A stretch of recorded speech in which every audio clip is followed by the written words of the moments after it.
Hello everyone, কেমন আছো তোমরা? আমি এসে গেছি আবার নতুন একটি ভিডিও নিয়ে। তো welcome back to my next video. আজকে আমাদের টপিক হচ্ছে ইউজ অফ অন। আমি এর আগের ভিডিওতে ইউজ অফ অ্যাডের ব্যবহার করিয়েছি। আজকের টপিক হচ্ছে ইউজ অফ অন। আমরা অনের ব্যবহার দেখব। তো ভিডিওটি শুরু করার আগে যারা নতুন আসো তারা আমার চ্যানেলটি সাবস্ক্রাইব করে দাও, পাশে থাকা বেল আইকনটি প্রেস করে রাখবে যাতে নতুন ভিডিও তোমরা পেয়ে যাও। তো শুরু করা যাক আজকের এই ভিডিও। আমাদের topic use of on. At first use of on বলতে ইউজ অফ অন হচ্ছে বা অন হচ্ছে একটা প্রিপোজিশন।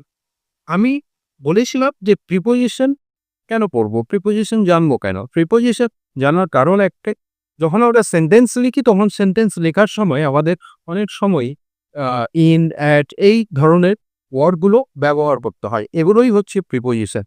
তো কোনটা কোথায় ব্যবহার হবে সেই বিষয়ে কনফিউশন থাকার কারণে আমরা ঠিকঠাক ব্যবহার করতে পারি না।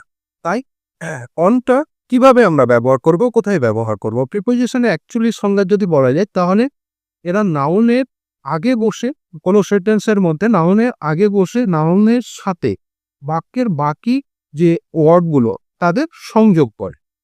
তো এবার অন, তার মধ্যে অন আমরা কেন ব্যবহার করব, কোথায় কোথায় ব্যবহার করব? তো প্রথমত হচ্ছে days, dates and special days. আমরা অন কিন্তু এই তিনটা ক্ষেত্রে ব্যবহার করব। প্রথমত ডেইজ। ডেইজ মানে হচ্ছে আমাদের এক সপ্তাহে যে 7 দিন থাকে সেই দিনগুলো আগে, সানডে, মানডে, টুয়েসডে, এই দিনগুলোর আগে আমাদেরকে অন ব্যবহার করতে হবে। ঠিক আছে? অন সানডে, অন মানডে, হ্যাঁ এইভাবে। আর দ্বিতীয়ত হচ্ছে এবার কি, ডেটস। ডেটস মানে হচ্ছে তারিখ। ঠিক আছে? যে কোনো ডেটস। তো ডেটসের ক্ষেত্রেও আমাদের অন ব্যবহার করতে হবে। On 15th August, on 26th জানুয়ারি, এইভাবে অন ব্যবহার করব আমরা। দেন হচ্ছে স্পেশাল ডেজ। স্পেশাল ডেজ সবার আমাদের স্পেশাল ডেজ কোনগুলো? হ্যাঁ, যে কোনো অনুষ্ঠান, উৎসব, ঠিক আছে? হ্যাঁ, জন্মদিন। সো এই স্পেশাল ডেজগুলোর ক্ষেত্রেও আমাদেরকে অন ব্যবহার করতে হবে। হ্যাঁ, on birthday, on Christmas day, এইভাবে আমাদেরকে অন ব্যবহার করতে হবে। সেকেন্ডটি এবার হচ্ছে কোনো কিছু নির্দিষ্ট সময় বোঝাতে, একদম নির্দিষ্ট সময় বোঝাতে আমাদেরকে অন ব্যবহার করতে হবে। কেমন? The train is running on time. এই যে ট্রেনটার একটা নির্দিষ্ট সময় চলছে, অন টাইম, ঠিক আছে? টাইমে। তাই নির্দিষ্ট সময় বোঝানোর ক্ষেত্রেও অন। তারপরে কোনো অ্যাপ, সফটওয়্যার অথবা কোনো ডিভাইস, এই ক্ষেত্রে আমরা অন ব্যবহার করব। On WhatsApp, on TV, on laptop, on internet, on PhonePe, on YouTube, এই যে এই ধরনের যে সফটওয়্যারগুলো, ডিভাইসগুলো, এগুলোর ক্ষেত্রে আমাদেরকে কিন্তু অন ব্যবহার করব। কারণ তো তোমরা হয়তো শুনেছ যে ফোনপেতে যখন টাকা রিসিভড হয় তখন সবে দোকানে বলে যে এত টাকা রিসিভড অন ফোনপে, এভাবে বলে। তো ওই যে অ্যাপের ক্ষেত্রে আমাদেরকে অন ব্যবহার করতে হবে।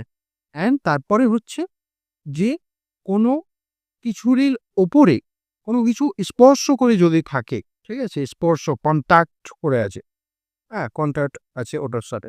তো এই স্পর্শ করে থাকা বোঝানেও কিন্তু আমাদেরকে অন ব্যবহার করতে হবে।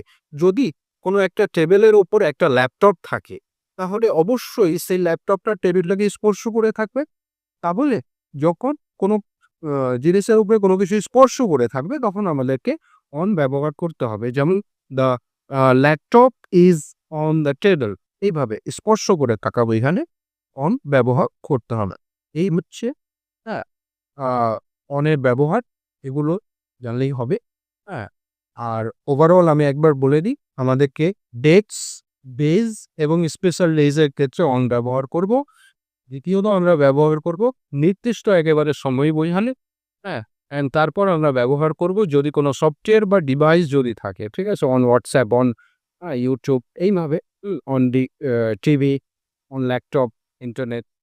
তো এই ধরনের আমাদেরকে এই ক্ষেত্রে অন ব্যবহার করতে হবে। অ্যান্ড আরেকটা হচ্ছে যে কোনো কিছুর ওপর কোনো কিছু স্পর্শ করে যদি থাকে সেই ক্ষেত্রেও আমাদেরকে অন ব্যবহার করতে হবে।